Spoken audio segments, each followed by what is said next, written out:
Քրիստոս հարյավի մերելոց Հանունոր եւ որդվո եւ ոգուին սրբո ամեն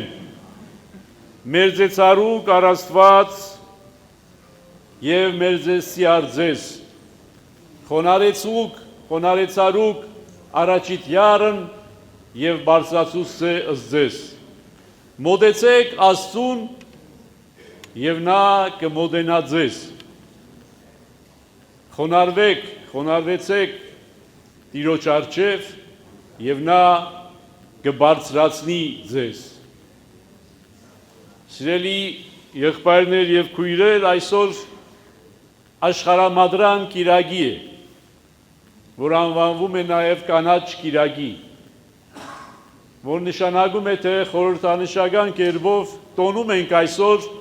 Քրիստոսի եկեղեցվո իբրև հաստատության ծնունդը որտև 2000 տարի առաջ աշխարհի առաջին մադրան մեջ, վերնատան մեջ, ուր որ առաքյալները հավաքվում էին եւ Աստվածամայրը այնտեղ բեգում էին հացը եւ հաղորդության խորհուրդն էին կատարում, այնտեղ հիմնադրվեց առաջին եկեղեցին եւ այնտեղ հիմնադրվեց Քրիստոսի ընդհանրական եկեղեցվո հիմքը եւ այնտեղ դրվեց առաջին վեմը Քրիստոսի եկեղեցու եւ դրա համար մեր եկեղեցին զատկի հաջորդող երկրորդ կիրագին նշում է իբրև տոնը եկեղեցու հաստատման որի մասն է անբաժան մասն է անժխտելի մասն է այդ ընդհանրական եկեղեցվո մեր սիրելի հայ առաքելական եկեղեցի նշանակում է թե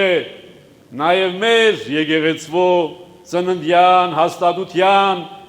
կանաչման ընձյուղման պտղաբերման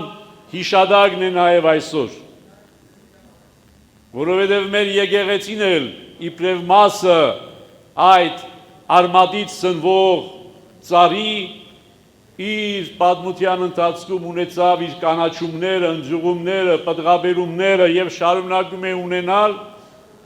եւ պիտի շարունակի ունենալ մինչեւ երկրորդ գալուստը Քրիստոսի Հետևաբար եկեղեցին ահավասիկ 2000 տարի առաջ ծնված փոքրիկ մի վայրում խոնար մի վայրում ծնված խոնար իրենց անելիքը հաջող չիմացող առաքյալների կողմից տեսեք թե ինչ մեծության ինչ բարձրության ինչ հզորության հասավ եւ շարունակում է հասնել եւ սա բացադրել մարդկային գործոնով եւ եկեղեցին հաստատել եւ ընդունել իբրև մարդկային գործունեության արտյուն սա անմտություն է մարդը ի վիճակի չէր եւ չէր կարող 12 առաքյալների միջոցով հեղաշրջել աշխարհը եւ ավելի քան 2000 տարի այս քայլերթը իրականացնել հաղթական քայլերթը որում Եվ ոչ թե սահուն, այլ մշտապես դժվարություններով, խոչընդոտներով, հալածանքներով, խոշտանգումներով, զրկանքներով լեցուն ճանապարհ, բայց որը միշտ ավարտվում է հաղթանակով։ Ինչպես Քրիստոսի ճանապարհը ավարտվեց հաղթանակով։ Տառապանք, խաչելություն եւ հարություն։ Եկեղեցին այդ աստվածանմանության, քրիստոսանմանության կերպն է բերում, ճաշակն է բերում, համն է բերում աշխարհի։ Ցույց տալու համար, որ ինչպես իր Տերը Քրիստոս չխուսափեց տառապանքներից, ընդհակառակը ընդառաջ գնաց տառապանքներ ընդունելով։ Նույնպես եւ եկեղեցին չի խուսափում հալածվելուց, հալածակներից, տարապակներից, չհասկացվելուց, չընդունվելուց, խաչվելուց։ Եվ ինչպես մեր Տերը խաչելությունից հետո թաղվեց եւ մտածեցին մեռավ, այնպես էլ մեր եկեղեցին հաջող փորձեցին թաղել եւ մտածեցին թե մեռավ, ուրախացան ոմանք, բայց այդ ուրախացողները գնացին, իսկ եկեղեցին հարություն արավ, ինչպես իր Տերը։ Եվ ուրեմն եկեղեցին շարունակում է իր առաքելությունը եւ շարունակելու է իր առաքելությունը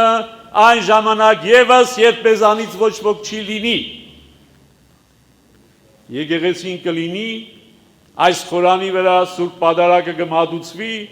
եւ այս խորանից մեկ այլ հոգեվորական, մեկ այլ մարդկանց կփոխանցի ավետարանական ճշմարտությունները, որոնք հավիտենական են, անանցելի են, անփոփոխելի են։ Եվ ահավասիկ այդ պատվիրաններից երկու պատվիրան փոխանցեցի Հակոբ առաքյալի բերանով ձեզ այսօր, որ ասում է. մոտեցեք Աստծուն եւ նա կմոտենա ձեզ։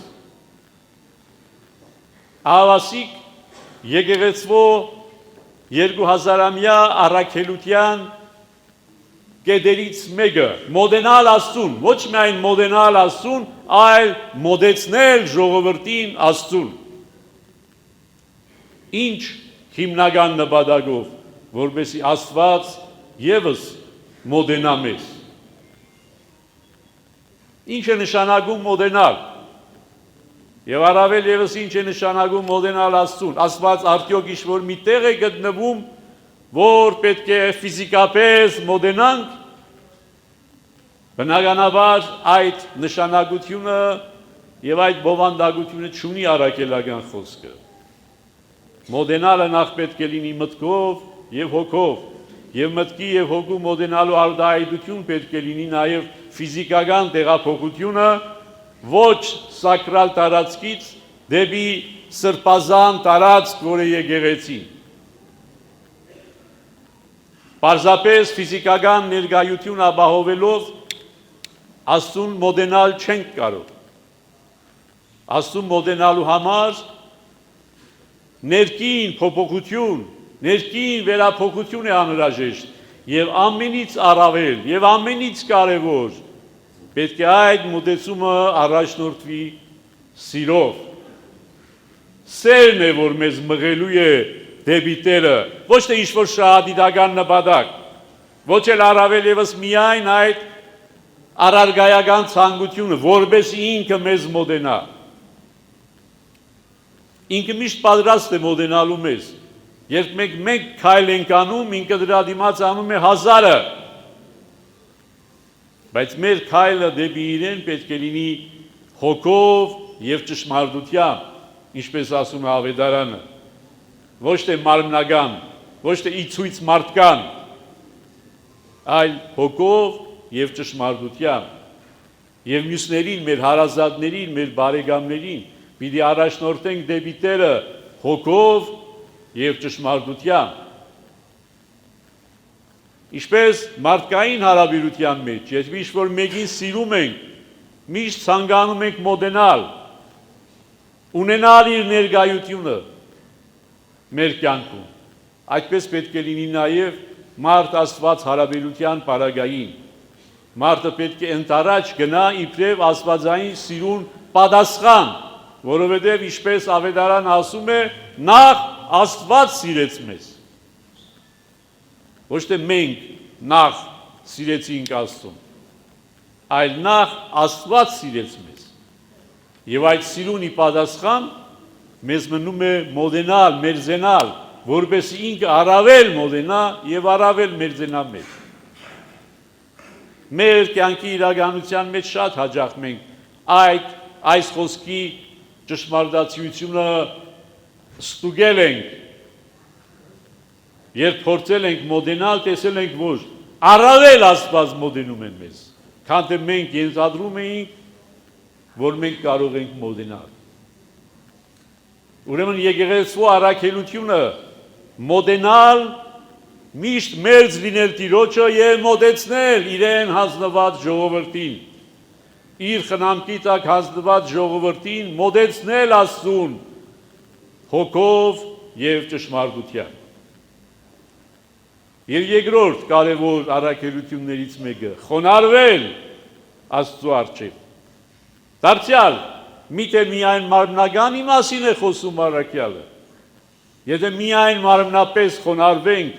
արդյոք բավարար է, առավել ևս այն Աստծո համար, որ գիտի մեր մտքերը եւ խորհուրդները, ծածուկ մտքերը եւ խորհուրդները գիտի, հնարավոր է խաբել Տիրոջը միայն մարդկային մարմնի խոնարհությամբ։ Չէ որ այդ մարդկային մարմնական խոնարհության հետևում Աստված կտեսնի մեր հոգու եւ մտքի ողջ ամբարտավանությունը եւ չի ընդունի նմանատիպ խոնարհումը։ Հետևաբար խոնարհումը նույնպես պետք է լինի, խոնարհումը պետք է լինի հոգով եւ ճշմարտությամբ։ Այո, պետք է ուղեկցվի նաեւ մարմնական խոնարհումով, բայց միայն մարմնական խոնարհումը բավարար չէ ստեղծելու համար խոնարհության դրսևորումը։ Եվ ինչ է հետևանքը, երբ մենք խոնարհվում ենք Տիրոջ առջև, որի առաջ միայն պետք է խոնարհվենք։ Չկա ուրիշ ուժ եւ իշխանություն այս երկրի վրա, որի առջև կարելի է եւ պետք է խոնարհվել։ Չկա, չի եղել, չի լինելու։ Բայց եթե մարդը ճշմարիտ Աստծո առաջ հրաժարվի խոնարհվելուց, բնականաբար կխոնարհվի ուրիշների առջև, կուրքերի առջև, իր նմանների առջև, կստեղծի կուրքեր, որոնց առջև խոնարհվի։ Բայց դրանով ճշմարտությունը չի փոխվի։ Չկա որևիցե մեկ այլ ուժ եւ որևիցե մեկ այլ էություն, որի առջև կարելի է եւ պետք է հոգով եւ ճշմարտությամբ խոնարհվել, բացի Աստծուց։ Եվ հետևանքը, պտուղը որն է, երբ որ Տերը ի պատասխան այդ խոնարհության կբարձրացնի մեզ։ Ինչ է նշանակում բարձրանալ, ինչ է նշանակում բարձրացվել։ Չի նշանակում պիտի դառնանք իշխան Տեր բոլորին, պիտի իշխենք անսահմանափակ իշխանությամբ, ոչ, պիտի վայելենք, բարձրանալով պիտի վայելենք Տիրոջ ներկայությունը, Տիրոջ օրհնությունը, Տիրոջ շնորհները,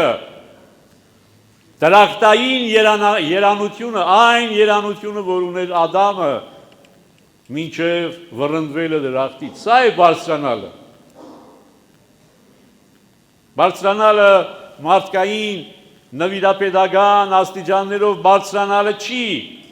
Աստծո կողմից բարձրացվելը, այլ Աստծո կողմից բարձրացվելը քեզ ոտքի կանգնեցնելու եւ ներս բերելու եւ իր մնայուն ներկայության մեջ քեզ հնարավորություն տալու իրականությունն է բարձրացումը։ Եվ ահավասիկ եկեղեցին դարձյալ այս առաքելությունը շարունակում է իրականացնել եւ իրականացնում է։ Ինքը խոնարհվում է, որպեսզի իր բարձրանա եւ իր հետ բարձրացվի այն ժողովուրդը, որի խնամքի, որին հանձնված է իրեն իբրև խնամ։ Հետևաբար այսօրվա այս տոնի խորհրդով, եկեղեցվո ծննդյան օրվա այս խորհրդով ահավասիկ այս երկու պատկամը Հակոբ առաքյալը փոխանցում է մեզ իր ընդհանրական թղթով. մոդենալ եւ խոնարհվել։ Մոդենալու իբրև արդյունք ստանալ Աստուծո մոդեցումը եւ խոնարհվելուն իբրև պատասխան ստանալ Աստծո կողմից բարձրացումը։ Աղոթենք, որ եկեղեցին մեր առաքելական շարունակի իր այս նվիրական կոչումը եւ իր նվիրական առաքելությունը մեր ժողովրդի կյանքից ներս եւ շարունակի պտղաբերել, ընձյուղել, վերընձյուղվել եւ մեր ժողովրդին տալ այն բոլոր ավետարանական ճշմարտությունները, որոնք առաջնորդում են ոչ թե դեպի կործանում, այլ դեպի փրկություն։ Դեպի փրկություն եւ դեպի երանական կյանք եւ դեպի հանդիպում մեր Փրկիչ Հիսուս Քրիստոսի հետ։ Քրիստոս հարյալ իմերելոց